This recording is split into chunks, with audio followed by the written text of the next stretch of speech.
the network for the AV industry. What are you listening to? This is AV. This is AVNation. This is AVNation. Ready. AVWeek. Performing scan. Week. Online. This is AVWeek. AVWeek.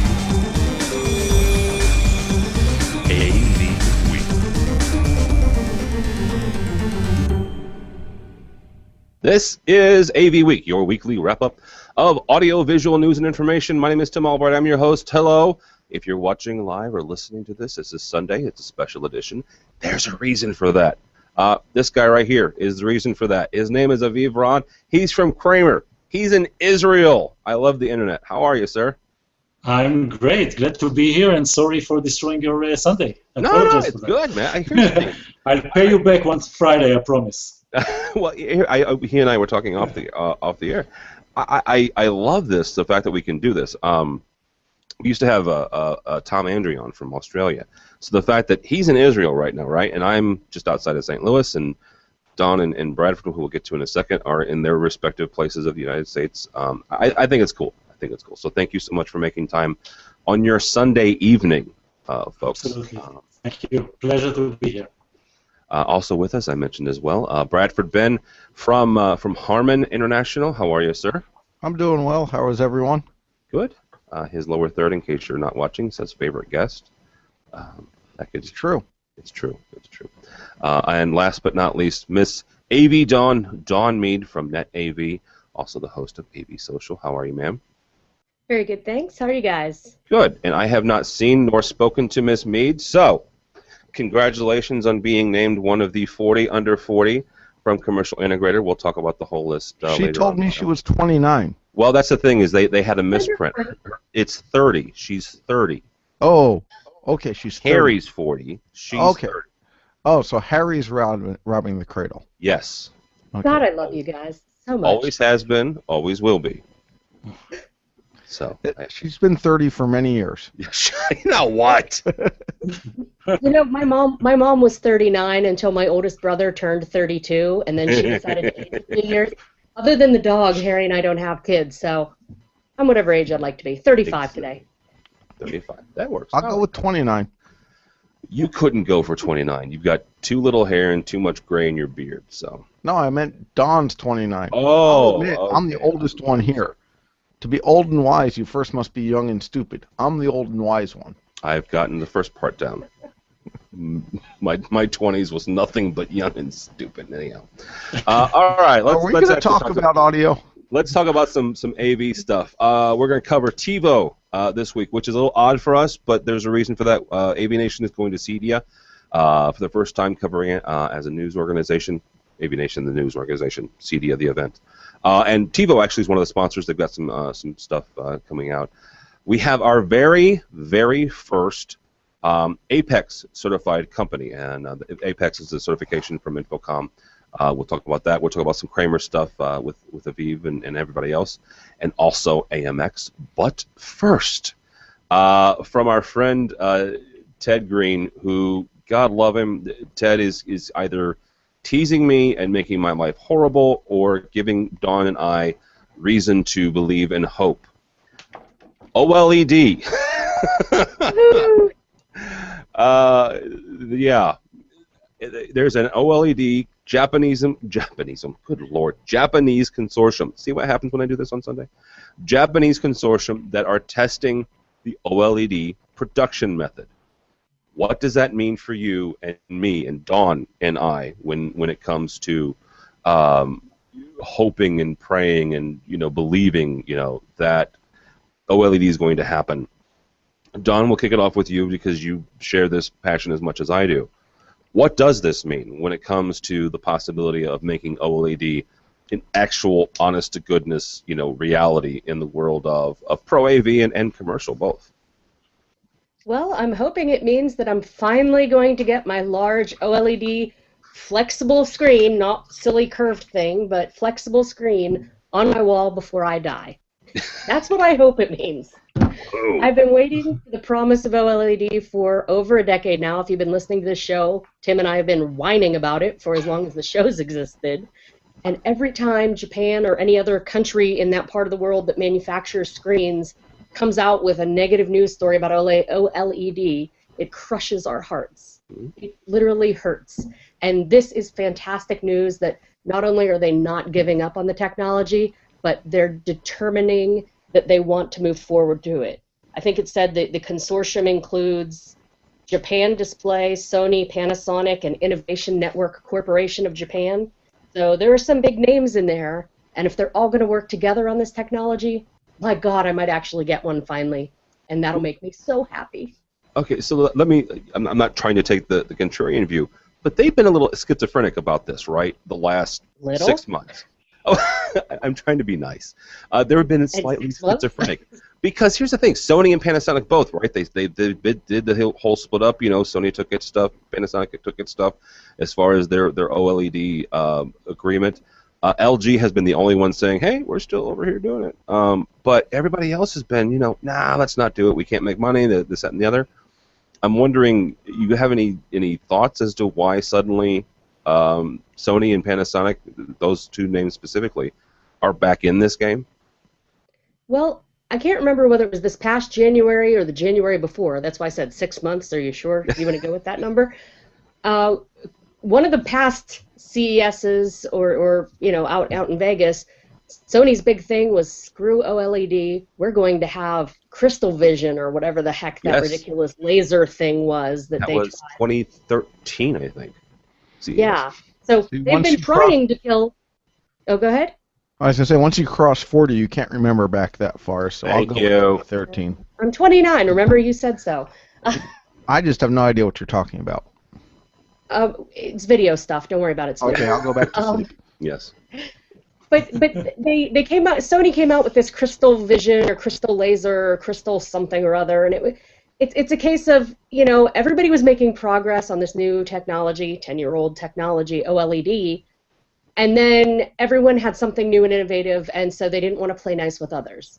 And I think it's a case of whatever their new idea was, Crystal Vision and whatever Panasonic had, and all these little crazy ideas that weren't OLED either had absolutely no interest from the public or just didn't work.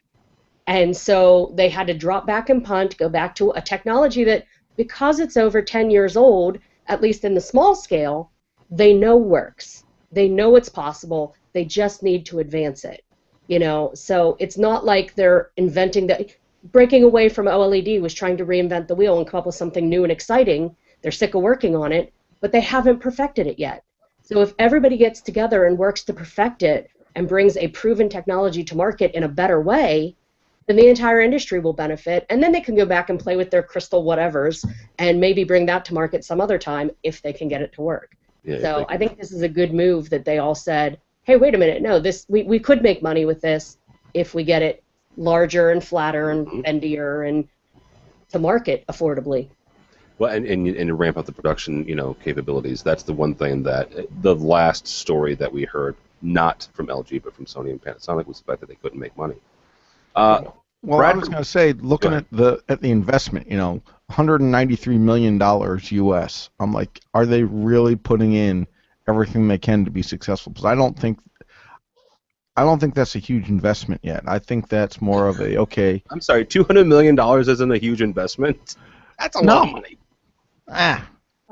Tim, we're small integrators world, and Brad is from Harman, and they are Sony and Panasonic. To them, that's not a big investment. Well, unless it's crazy money. It sounds funny, but I'm like, yes, that's a lot of money. I'm not sure that's enough money to actually finish the project, if you know what I mean. Okay. It's a good investment. It's a good start. But if we're talking about an industry that they want to sell millions and billions of these units, that size investment kind of makes me wonder if they're serious. And I know it's funny to say only $200 million, but to get a production line up and running from nothing to done is quite expensive. But it's not from nothing, though, is it? And I'm not a manufacturer. I have two on the phone here, so let's see if they can chime in on this. but they're TV. I mean, I don't mean to sound flip about this, but they're TVs, right? Right. So you've got the line that makes TVs already. I mean, yes, the insides are different, but they're saying they're doing a test production line. So that Okay. means they're starting from nothing. And it sounds funny, but such things as, okay, are you putting it into someone's building? Are you renting space? What machining are you going to have to purchase?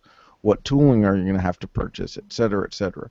Yes, it's a chunk of money, but I'd be more interested to see how they're spending that money before I go, yep, they're going to do LED and be able to wrap a pole. okay, very nice, by the way. You like the way I pulled back in the old... I liked that, yes. On one of the last shows I had Bradford on, we talked about the flexible OLEDs, and you could wrap a pole.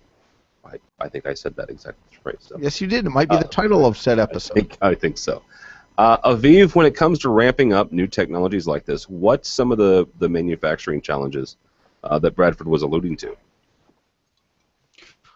Well, I don't know too much the details about this particular one, but I can tell you $200 million is definitely a sign of, being serious about it. I don't know what else is involved in terms of setting up the manufacturing for this particular technology.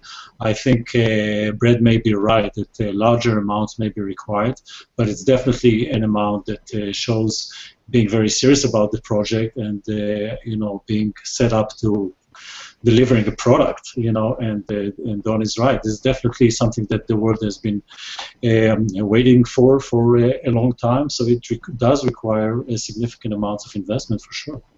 Yeah, absolutely. And waiting for a while is no stretch here. Don's right. We've been waiting for over 10 years since the very first specs came out. So. Since Tim was a member of 30 Under 30. You're never going to let me live that down, are you? And by the way, just for the record, I never made 30 under 30, so I've not made any of them. I'm hoping to make 50 under 50. I think they need to start that just so I can be named. Well, I don't disagree with that. So let's talk to somebody. Maybe we know some people that own magazines and stuff. So, okay. Speaking of magazines, from our friends over at Commercial Integrator, and yes, this week they are Dawn and I's friend. The AMX is integrating their most powerful processor, and I did officially verify that with my buddy Sean Robinson. This is their top-of-the-line processor for the Enova. If you're not familiar with the Enova is their all-in-one box, right? Here's the question that I had initially, and there's no secret here. There's a lot of manufacturers that I absolutely love. I use on a daily basis. Kramer, I use a lot of Kramer. I use a lot of Crestron. I've programmed and put in a lot of DMPSs, which is Crestron's version of the Enova. Here's the thing: they still don't have their 3 Series processor in this. So my initial thought was, AMX has already got their most powerful processor. Wondering why Crestron doesn't have that, and I've heard some backroom stories that it's coming. It's apparently November-December timeframe. So Bradford, I'm not asking you as an official, Harman AMX by Harman rep, but in general, what's the thinking behind this, or is this just the fact that this is a normal manufacturing production cycle? They got to the end of the line with the old series processors on the Enova, and it was just time to install this, their latest and greatest processor.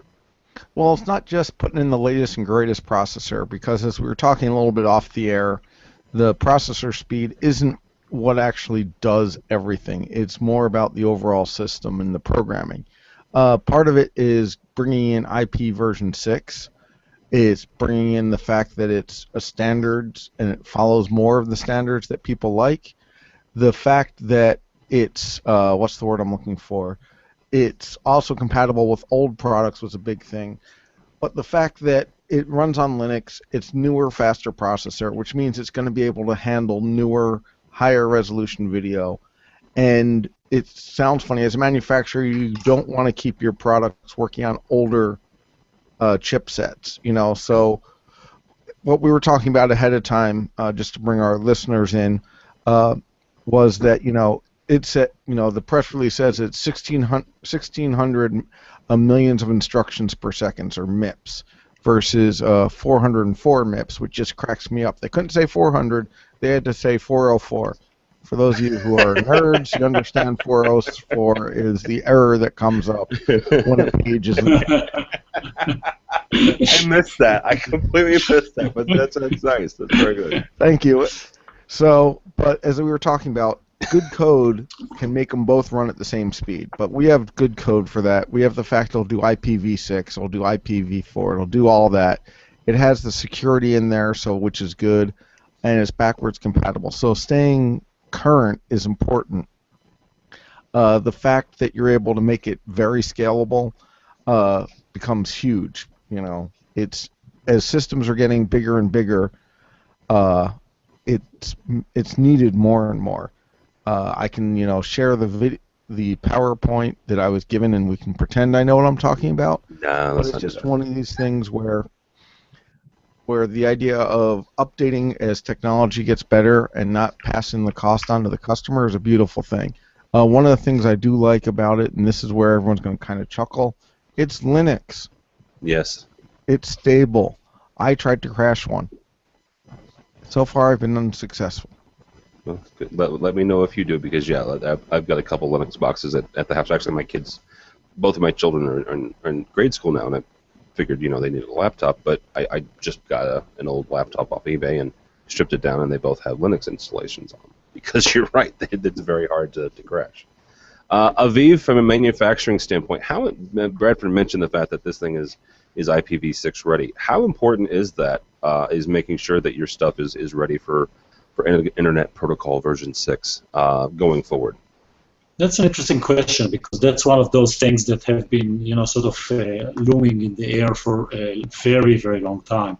And, the question is, when is it really going to start being requested by customers? Is it really going to be needed? Is it really going to be required for supporting installations? And I think it's still time for IPv6 to be quite significant. Obviously,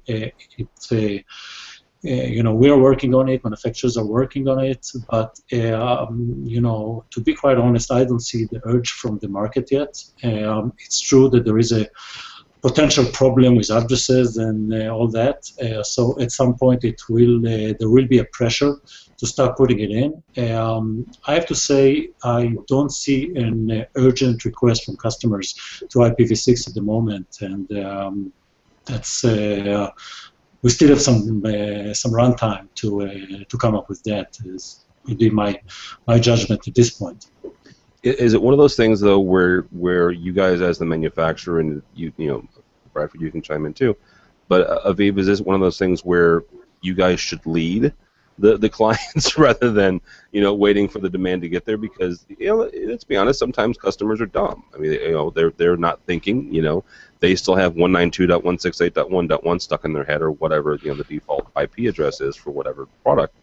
But should you guys lead rather than waiting for the request to get there? No, absolutely, I agree. I mean, there is definitely a role for the manufacturer to lead where things are for the advantage of the customers, because they want to resolve not only today's problem but the future problem, and if there is a benefit there, they definitely have a role in doing that. So I believe you are right, and Kramer does see itself as a innovator and a leader in the industry. I think IPv6 is still one of these things that is not urgent for the customers to put in. It's not something we have to push into them and say, make sure it's IPv6, because otherwise you're going to have problems in the future or in a year or two. I still don't see that. Yeah. Well, I'll say I disagree a little bit. I think there's a couple things going on.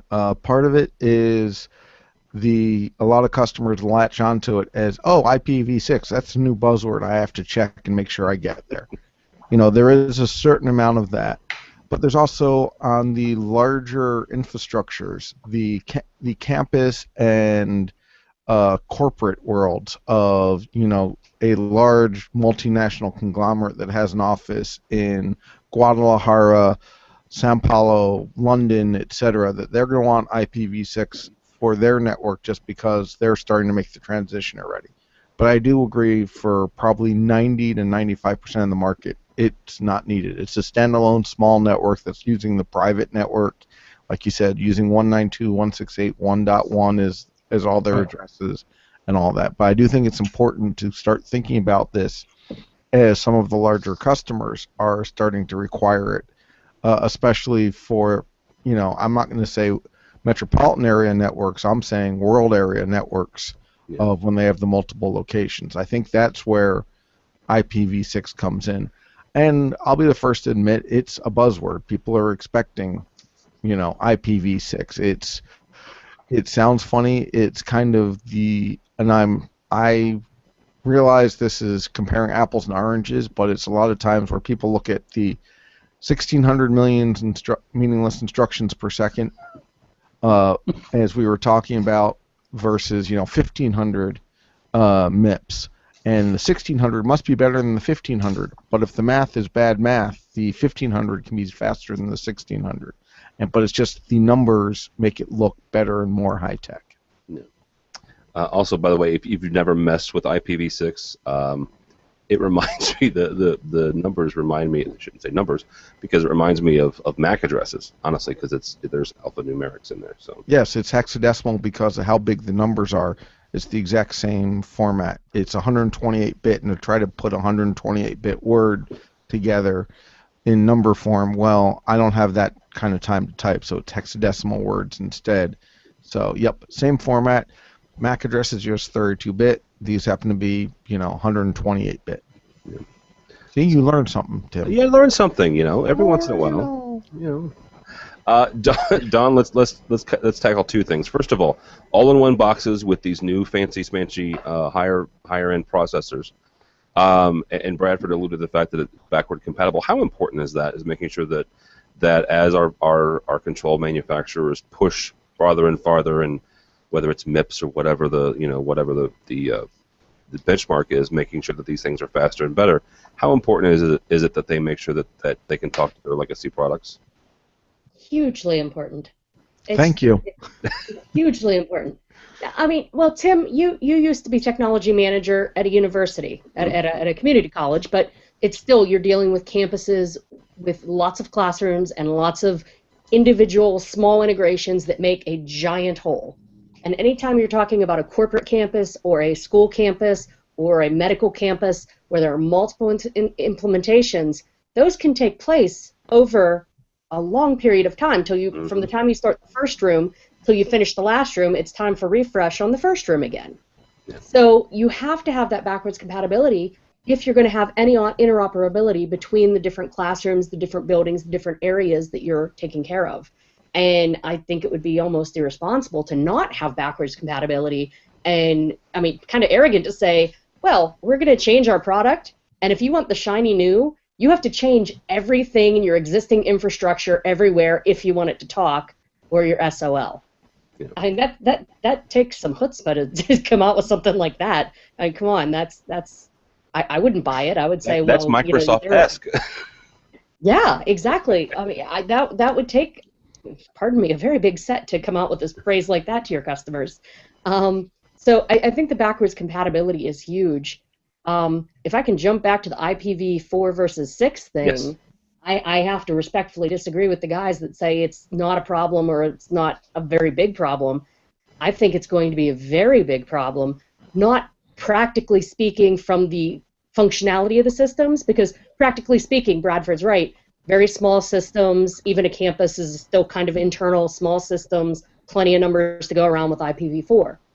But we're talking about customers, we're talking about end users who understand a lot of times a smattering of what we do with one or two guys that know as much as us, or sometimes more. But for the most part, the people that make the money decisions are the people that just know a smattering. And when something happens in the news that has a buzzword, they get scared. I refer to you this past week to the news about the internet and the massive slowdowns and the massive problems with the internet because of IPv4 versus IPv6 routers. PC World Magazine, August 20th, 2014, that's what, 4 days ago, talking about the internet has all these routers that makes all of our traffic go, and they're all old IPv4 routers, and there aren't enough addresses, so there are massive clogs, and that's why everyone's internet's been running slow. Your average Joe, I kind of work in technology, but I just pay the bills for the technology people, they're going to see something like that and say, "Ooh, IPv4 is making the internet break. We can't have any IPv4. We have to have IPv6. That's the thing that works." And then it's going to become a panic because it's in, I mean, PC World is just one of the news sources over the past week or two that's come out with stories about the internet slowdowns due to the old routers. I mean, no, you the and I internet know- slowdowns due to net neutrality and the company's throttling. Well, Amen, we bro. know that. I agree with you there, and we also know, the four of us at least, that the internet router slowdown really doesn't have a darn thing to do with the AV network working. It doesn't mean anything, but the buzzword's the same. The people that just know a smattering of technology, just enough to be dangerous and sign the checks, are the people that are going to hear this and freak out. And it Agreed. happens anytime there's a big news story. So I think that thinking that it's going to be a long way off could be a mistake as long as this type of story keeps coming up in the news. I think customers may be a little more antsy and want to jump on the IPv6 bandwagon a little sooner. No, I agree with you. I have friends who are IT guys, literally work for IT companies, and they're like, "Why don't your products do IPv6?" And I'm like, because if you're doing more than 4 billion amplifiers on network, I think we'll take that PO and make it do IPv6 for you. I promise you that. But it's one of those, like you said, it has to do with the buzzwords. Mm-hmm. And part of it is IPv6 is the buzzword. It's kind of the people who say, well, I'm using a category 6E cable because it's the bestest, fastest. But then they're putting, 10 megabits per second on it because they're using an inexpensive switch. And they just spend all this money because of the buzzword. Well, and to be fair, the fact that it doesn't impact us in AV only relates to if we're having completely separate, divided AV networks, which, back when some of us started the industry, we would put in a parallel network that was just AV because we weren't allowed to touch the IT network. Or they'll put you on a separate VLAN. Right, but in a lot of cases now, they're starting to let us use the regular network, except for military. And in those cases, you wouldn't need 1 billion amplifiers on the network to max out the IPv4. If you just look at the total devices, including all the computers and the tablets and the blah, blah, blah, whatever that's using addresses, maybe a corporate structure, even though the AV side wouldn't approach that, maybe their entire corporate IT network would approach that. But it's their job to be paranoid about these things and be prepared and have a solution. And IPv6 is the solution for those people.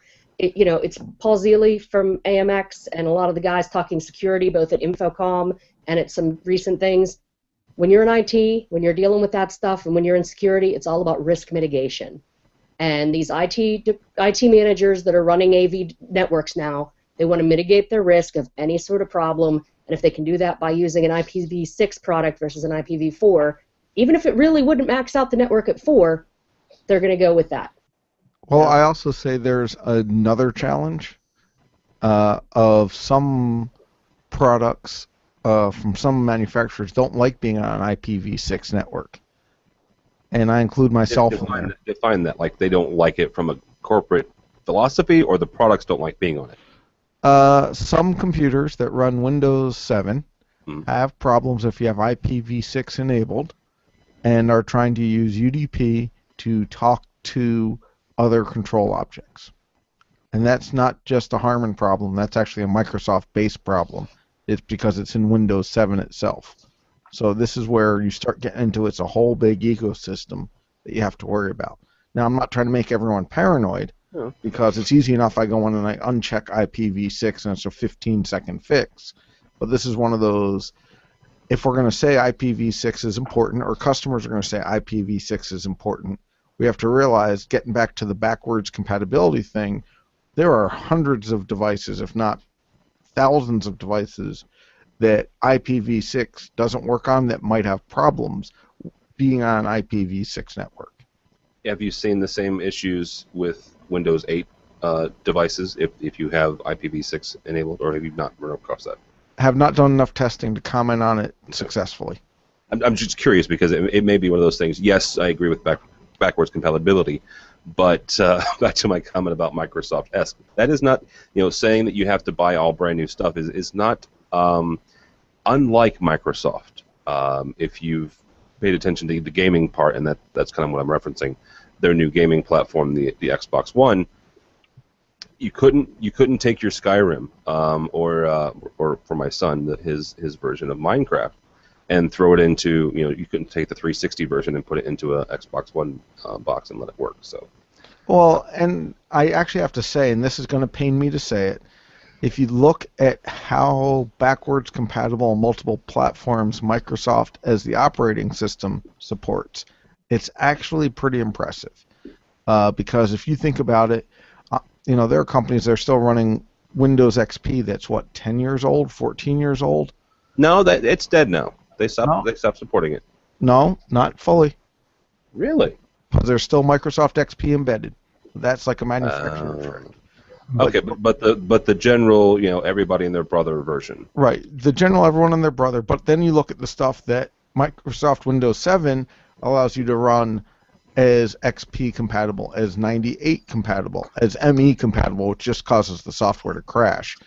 But the fact that they have these play as virtual backwards modes and all these other things, I actually have some respect for them, and the fact they have to support all these different platforms and software from multiple manufacturers and all that it's pretty impressive. Microsoft typically doesn't do as much as people say, hey, you got to get all new. They like you to buy new, and admittedly, Xbox is a slightly different thing than the desktop operating systems. Yeah. But they actually do some pretty good work with the amount of stuff they support. If you read some of Joel Spolsky's blogs and books on it, you can kind of get a whole lot more respect for them.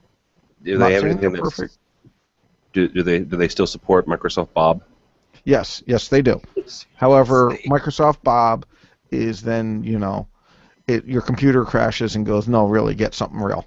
If you're too young for that, go Google it, because it was an interesting experience. Huh? Well, I was gonna say, I wonder if that would show up on Microsoft Bing. It probably won't. They would hide it if they were smart. And what was that? Like mid to late 90s. It was after Windows 95. It was after 95, before ME. Yeah. It doesn't matter. They just announced Windows 9 will be out in like 5 minutes. So, maybe they'll fix the IPv6 problem and get rid of some of the old silly things out of there. And fun. I'm just happy they got rid of Clippy. Did they officially bury Clippy? Hi, it looks like you're digging a hole. Ooh, can I help? Ooh, yeah, let me get in the hole. I personally like the Wizard. The Wizard and the dog were my two favorites. I don't know. All right, let's move on. We're in a rabbit trail here somewhere. Yeah, somewhere. Yeah. Kramer's got a couple collaboration softwares, and one thing, just for the record, Aviv actually agreed to come on this show. The one thing that I've written about and talked about is the fact that a year ago at Infocom, the entire buzzword was huddle spaces. This year it was flipped classroom. There are very good reasons and very good products. This being one of them. Kramer has a new. It's called a Via Collage. It's their collaboration software. And so I wanted to get Aviv on and talk about exactly from a manufacturer's standpoint, right? Before the trade show, right? Before the buzzwords. How do you guys decide exactly, when you're creating stuff like the collage? Where do you get your, inspiration? not to make it sound too netherworldly, but where do you guys come up with the ideas to say, you know what? Let's give folks the ability to sit around a table and share information, share video, and share audio, kind of in a collaborative space. Yeah, that's a very good question. I mean, and that's related to your previous question. Where do manufacturers lead? And I think where they lead is not. Sometimes it's related to technology, but sometimes it's related to how customers behave and what do you expect from the whole space of Pro AV. And I think it's more about what is the type of solutions, what is the type of applications, what is the type of behavior they would like to drive in their respective organizations. And this is where we're spending at Kramer a lot of time figuring out in very many different ways. A lot of that is studies, interviews, talking to customers, talking to end users as well as system integrators, and really watching what people are expecting in terms of behavior and where are some of the frustration points are. And one of the things that we actually found is that people really dislike meetings. And we started to think about, what can we do to make this experience of meetings more enjoyable, more productive, more useful. And we really found, it's not about, what type of technology there is in the meeting room, but, how do you create an experience that is different, and then how you integrate into a solution all the expectations that are driving some of the buzzwords. For example, BYOD, what does that mean? Bring your own device. What do you actually want to do? How do you want to get to a meeting and behave? When you step into a room, how do you want the whole thing to work? And we looked at that, and we looked at the wireless requirements, and we looked at the underlying term of collaboration instead of as a replacement to presentation. Meetings used to be, okay, somebody comes up on the board and flip charts, and then somebody came on the board and started to run a presentation and everybody's watching. We really see a need for people and a desire for management to start having meetings more interesting, more engaging, more involving, and more collaborative. And that is really have to be based on technologies that are allowing for those needs. And bring your own device should be a trend with some enablers that will make it happen. And this is what we try to do with this kind of solution. So, sorry, that was kind of a long answer to your question, but it's really a very involving process, and we're actually quite excited with the result in this case.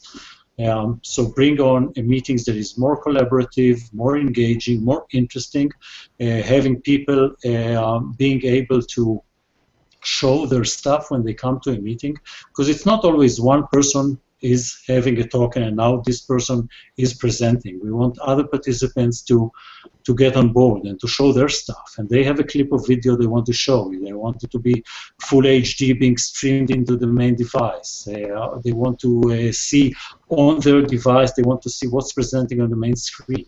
They want to share documents. They want to be able to make notes on one document, use kind of a whiteboard functionality.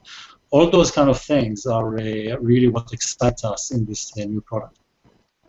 Well, and let me ask you, this is a side note to that. How important are awards like that? You won the award from Silent Communication.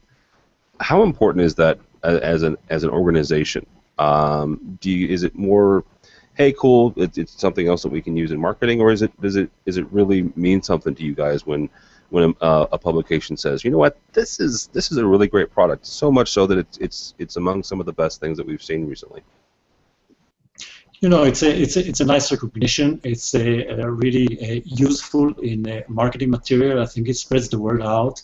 But what's really, I believe personally, what's really driving success is this, the feedback from customers, and they start to experience it. You guys are a small industry and very well connected, and I'm a relatively late comer to the industry, so I'm just watching you guys and how well you know each other. And so in June, it really was my first InfoComm personally, and I was wowed by the whole experience with how this industry behaves, how well they know each other, how nice of people they are. And I don't really say just to be so flattering to the people that maybe are listening, but it really is. I'm coming from telecom. Telecom is a little bit more cutthroat, I have to say. So. Oh, don't misunderstand. I mean, oh, trust me, there's a reason. Certain brands aren't here because I don't play nicely with others. And I don't either. So, Yeah. Oh wait. Wait up! I have to ask though. Yes. Just to bring this all full circle. So, Aviv, does this support IPv6? See, I don't play nicely with others. No, he doesn't. It's okay. It will. Don't worry. It's a firmware update.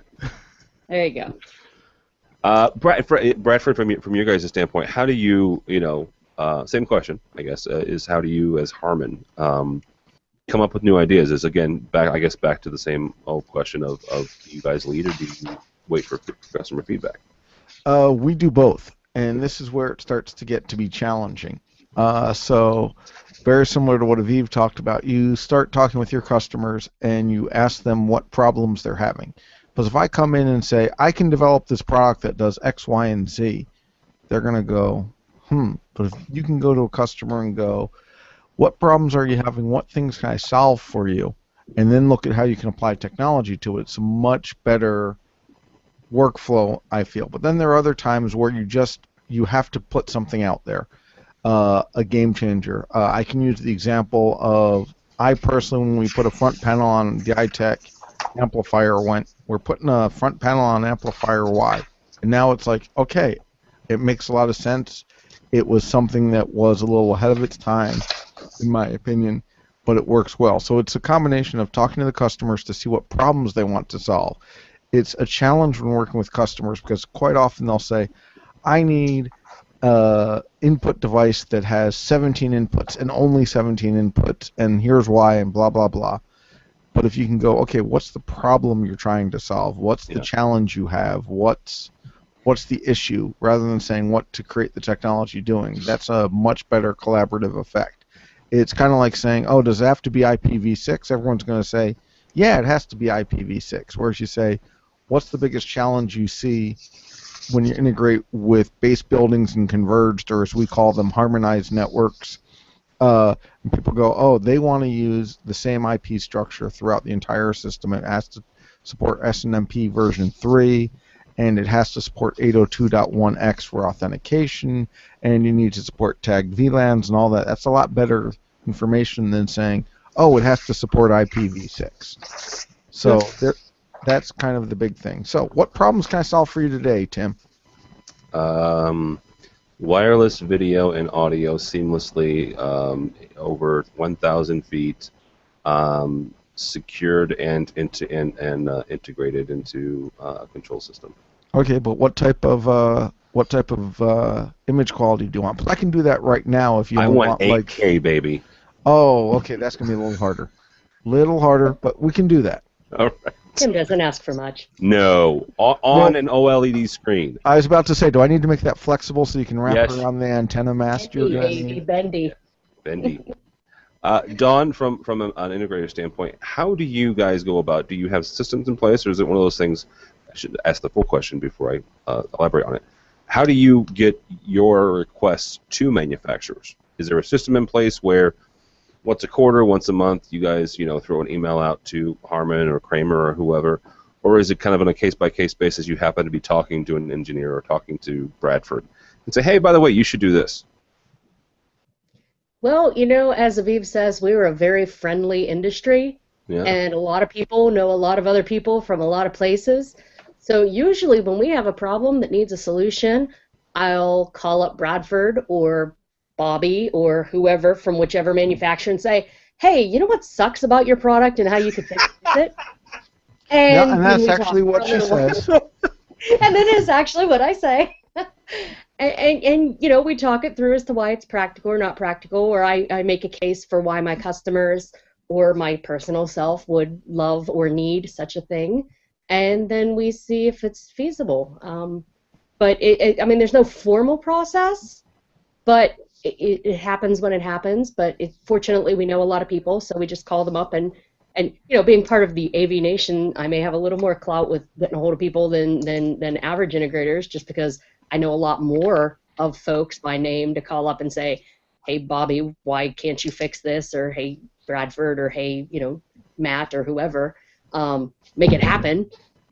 So, but anyone in our industry really, from the smallest integrator to the AVI SPLs, usually knows a few people that they can call up and, pardon me, bust their balls a little about something and make a repair happen or a firmware upgrade or a new product, what have you.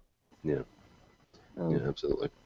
Now, if I could, though, on this VIA thing, Yes. I think Kramer should be a little more excited. I mean, sound and video contractor, best in show, that's great. But being in DC, I have to say the best in show from Government Video magazine Yes. is a little more exciting. I had seen this product at Infocom. I was kind of excited about the product because it does a lot of the same stuff as a lot of our cloud-based guys that are coming out, your Blue Jeans and some of these other ones, and it does some of the same features. But when you're doing government work, the cloud is a big old no-no. Bad head mojo.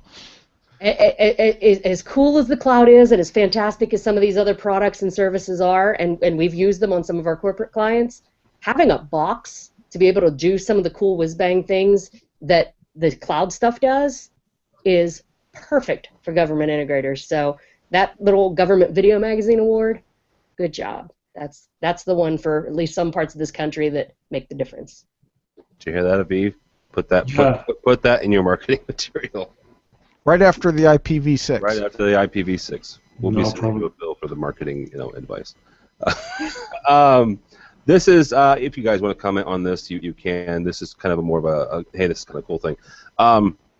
Infocom has kind of revamped their it's a certification, but their labeling of integrators, honestly, and they're calling it Apex now. If you want, I'll put a link on on this show's page. George did an interview with Betsy Jaffe and Duffy, good Lord, Duffy Wilbert and some other folks at Infocom about Apex. They have their very first Apex certified company. It's called ZDI Inc. I just thought that was kind of cool, the fact that they're starting to certify. It is a process, if you're not familiar with the process. It's more than just figuring out how many CTSs and CTSDs and CTSIs you have. They actually interview your clients. So some of you may not want to do this. Just saying, you know who you are. But some of you, it's a rather involved process. We at Enova, my full-time job, we've started down the process, and it's been quite interesting. Dawn, have you guys at NetAV started down the process at all? Sort of, but not really. And here's how. Well, so we're a very small integrator, and we were Emerald CAVSP. Okay. And we were only Emerald instead of Diamond because we didn't have a D or an I on staff, but we have a couple guys taking the classes. But I did sit through and take and complete the 3-day Infocom How to Become an Apex Company class at Infocom this year. Oh, wow. And let me tell you, it's more than a process. It is a lifestyle change. It is a lifestyle change, and it'll be a massive sea change for a lot of integrators. A lot of integrators will never hope to achieve the certification because there are business processes involved, there are certification standards that you have to adhere to, the standards that Infocom has developed over the past decade or so. They've been working on standards with ANSI. And then, of course, there are how many CTSs and how many CTSDs and Is and so forth that you have. I think it's a fantastic program. After sitting through the class for 3 days, I think I've drank the Kool-Aid.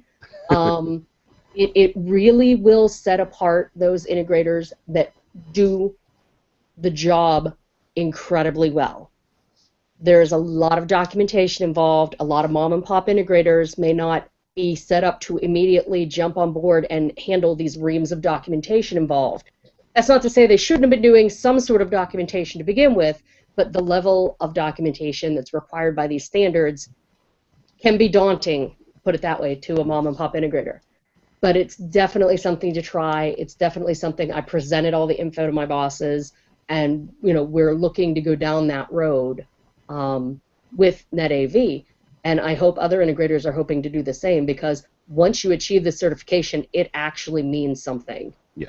It doesn't just mean you have a couple guys that took a test and woohoo or whatever. It actually means you know what you're doing. You understand what you're talking about. You can prove your work. And one of the big concerns with a lot of integrators in the class with me, and I can't remember if ZDI was one of them, if they had people in the class or not, but a lot of them were concerned about the asking your clients for, or you don't ask your client for the recommendation. No. Infocom contacts them to interview them for the overview of the company. Yeah. And some of the folks were freaking out about that. If you work in the government space, if you've ever gotten a GSA certification, they already do that sort of thing. So for some of us, you know, if you have clients you want to hide, don't work in government, and don't apply for the Apex. But I think it's a bold step, but it's a good step for Infocom overall. Yeah, I do too, and I think that's the one thing that kind of caught me. I talked to you, I think, in between a lunch break or something you were having. You were very excited about it at Infocom. The thing that you said there, it means something, right? It's not just a tally of how many CTS, this, that, and the other you have. It looks at your processes and makes sure that you're following some standard operating procedures that other successful integrators in the industry are doing. So it's not just, you know, hey, you should probably just start doing these. You're emulating what other successful businesses are doing. And not for nothing, but you know what? We all learn from each other, right? And your mistakes are my learning experiences. And so that's kind of why I'm excited about Apex, is the fact that, you know, here are tools that you can give mom and pops who may not have the resources available to them to find out what some of the best practices are. Well, here are those best practices, right? Right. I think that's kind of cool. So, all right, a couple things before I let you guys go. First of all, I don't know why that's not showing up, but we're going to figure that out here. Here it is. This week, if you're on social media at all, what was it? Tuesday, for about 2 or 3 days, all over the place, there was this little tagline: CI 40 under 40. Ah, there she is. It was. Here's the thing, and first of all, I would like personally, because I somehow made this list. I would like to thank. Recount of that calendar. I know. I would like to thank whoever it was that nominated me and voted for me and all this jazz. I'm very humbled by it. But this is Commercial Integrator's but this is Commercial Integrator's piece on the 40 most influential influencers in AV under the age of 40. And as Dawn mentioned at the top, they kind of stretched that to include some of us who had hit 40 this year. Myself, Dawn, even though they got your number wrong, you're 30. Chris Netto also is 40 this year, and a couple other folks. There are some really, really great people on here. Jennifer Willard is on here. Matt Slack, Mike Brandis. You know, a lot of folks that have been on AVWeek or in AVNation. There are some hosts. Your co-host, Miss Kelly Perkins from AVI Systems, is on here. And I don't mention this to say, hey, look at us. I mention it to say, look at these other folks, right? I mean, look at the guy that runs Pepper Dash. Look at Pepper. What is Pepper's last name? Her name just went out of my head. Fernandez. Yeah, Pepper Fernandez, who runs Solutions Inc. Go look at those folks, right? It's a really great list, and I'm humbled to be on it, and just so thank you to Commercial Integrator and whoever else nominated everybody and voted, and whoever did the voting. So check that out if you would. I have no idea if it'll be in the actual physical paper edition, but we'll put a link to it. I hope so. My mom wants a copy. your mom and my dad, so, you know. Do you guys still get asked when you're gonna have real jobs? Because I still get asked that, and I'm older than both of you. But that's just from your wife, so. Oh yeah, good point. Okay. All right. Last but not least, so there's this thing called the ALS Ice Bucket Challenge thingy. Yes, I believe I did that nice 2-camera shoot for it, slow mode, everything. Did. And Miss Dawn, it's all Dawn's fault. Sorry. Dawn also nominated me, and I was going to do it by myself. But then, our good friends over at Crestron Electronics nominated AVNation. Does that mean Dawn has to do it? No, I'm taking the bullet for the entire. Does that mean Tucker has to do it?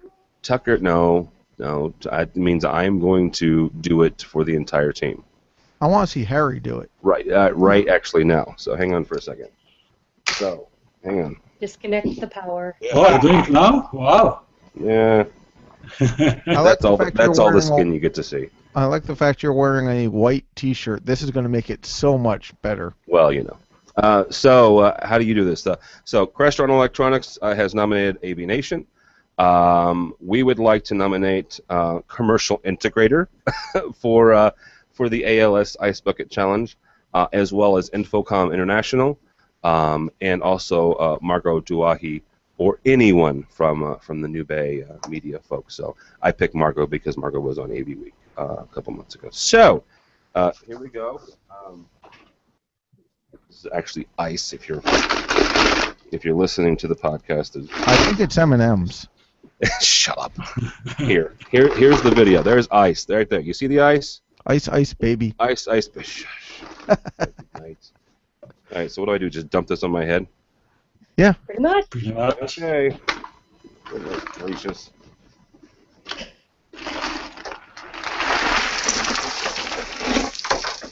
Hey. Yay. Okay, that was cold. And now there's ice all over my desk. So yeah, there you go. And we're also going to donate $100 to the ALS because that's what's the more important part. So. Yay. Hey. So yeah, there you go. So. And by the way, guys, if you think that's only in the US, my wife did it yesterday. She challenged me, so I still have to do it today. And it's quite unbelievable how catchy this thing is. So. It is actually. It's a social media kind of phenomenon. It's been neat to watch. So. Aviv, go get some ice. You're on the air right now. Yeah, you're on. No, it's a problem here. I still think Bill Gates' version of it might be one of my favorites. Bill Gates' was very nice. You should also check out SmugMug because they did it at 120 frames per second slow-mo. Cow. There's ice now down my back. Anyhow. All right, so there we go. Okay, I'm good. That was a definitely cool program, team. Yeah, very nice. Very well done. There you go. All right. That's going to do it for this week. Aviv, Ron, thank you very much. It was very nice having you on. Big fan of doing across the internet. So where can people find out more about you or about Kramer? Well, KramerElectronics.com, or in the US, KramerUS.com. I'm Aaron at KramerL.com, or on LinkedIn, any of the social media. So easy to find. Very good. Bradford Ben, my quote-unquote favorite guest of all time. Where can people find you or Harmon? Typically, they can find me at the local DoubleTree eating some cookies in the bar. Or Starbucks. Or Starbucks. Yeah, Starbucks is at the noontime. But more realistically, there's HarmonPro.com. There's AMX.com. There's AKG.com. There's BSSAudio.com. CrownAudio.com. DBXPro.com. LexiconPro.com. JBLPro.com. SoundcraftUSA.com. You're just reading this list, aren't you? You're not. No, actually, you really are a corporate overlord, aren't you? Okay, how about just at Bradford Ben? There we go. BradfordBen.com is my website. You can see my video up there of me dumping water all over myself. I am single-handedly keeping Google Plus in business with my high-tech stuff, so I'm all over the world. Would love to hear from people, so feel free to find me. Of course, there's also bradford.ben@harmon.com. Okay. Actually, Bradford was one of the first people I ever did hang out with when Google Plus first came up. So see, single-handedly setting the trend. Yep. My customers weren't even asking for it. I was solving problems even back then. And it was IPv6 ready. Yes. 3 years ago. Even though I was using IPv4 because I'm too cheap to buy a new router for my house. I think mine actually will do 6. I haven't flipped the switch yet. So. Actually updated my DNS this morning because Charter's DNS was acting wonky last night. So I just 8.8.8.8. That's exactly what I did. Or 4.4.4.4. Actually, it's 8.8.4.4 is their secondary one. Okay. I don't know. And if you don't know what that's Google's free DNS server. All right. And what does DNS stand for? Dynamic name. No. Something naming. Dadgummit, what is it? Domain name services. Thank you. I got the name part. Dawn, where can people find you or NetAV? Well, they can find NetAV at www.net-av.com. I'm dmead at net-av.com. And of course, you can find me on Twitter and all the social medias. Just look up at AVDawn or AVDawn, and I'll pop up eventually because, I'm AVDawn. You're AV Dawn? Yay! And she also does a program on this very network called AV Social. So Social, and we should be having one of those coming out pretty soon that was highlights from my class at Infocom. And Kelly and I, my co-host and other fabulous 40 under 40er, although I think she's barely in her 30s, she and I will be putting together a new show recording sometime coming up in September. So if you want to see highlights on that one? Sure. Let's find a topic. We're always looking for guests. I'm mean. I'm a misanthrope. you have to talk about marketing and social media stuff, though. Okay, I can do that. Okay. Yeah. Find us on right. AVNation. How's that? There we go. All right. Don't follow me if you want. It's at TD Albright. But go by the website. You'll find Dawn's fabulous program, a new ed tech, a new state of control, which is our control and automation program, a new live life, a new Pico projection show. We have a new show called the Lighting Guy Show, which tackles lighting. And I never felt so dumb as when I helped James Bedell record one, because he's talking about things that I had no clue about. I mean, here's the thing, guys. I'm a programmer, right? A control systems programmer and a designer. I interface with the lighting as far as hexadecimal code and in-string. I don't do what he does. So if you're interested in lighting or just want to learn some stuff, check out his show. I forgot we have martinpro.com also. There you go, Martin Pro. Martin Anything Lighting. else? Yeah. Martin Lighting. Yes, I actually like Martin Lighting. They're smart lighting, so they're movers and shakers. So. They taught me how to program those consoles. It's amazing. Really? Really. Very cool. AMX is next on my list. You get AMX before I do, I'll be a little upset. I'm actually starting to work on AMX. So anyhow, AVNation.tv, AVNation.tv, you'll find this program and a host of others. Sign up for the newsletter. That way, if you don't do social media, because that's where we post and say, hey, we have new stuff. We're also going to do a newsletter for those of you who aren't on social media, so you can find out when we have new stuff up and running. And if you are, sign up for it, because we're going to have some stuff, some written pieces on it. Check out the 40 Under 40 for people other than me. See the wonderful 30-year-old Dawn Mead and the other 40 Under 40s. In 2 weeks, we will be covering CEDIA live from Denver, Colorado. So check us out if you're going to CEDIA. We'll be doing AVNation or AVWeek live on the Friday of that week. Plus, we'll be doing an AV Tweeps Tweet Up, similar to what we do at Infocom. So it's just it's a networking event with free food and drink. So keep us on your calendar for that week as well. So thanks so much for watching. Thanks so much for listening. AVNation.tv. AVNation.tv. This has been AV Week. The network for the AV industry. What are you listening to? This This is AV. This This is AV Nation. This is AV Nation.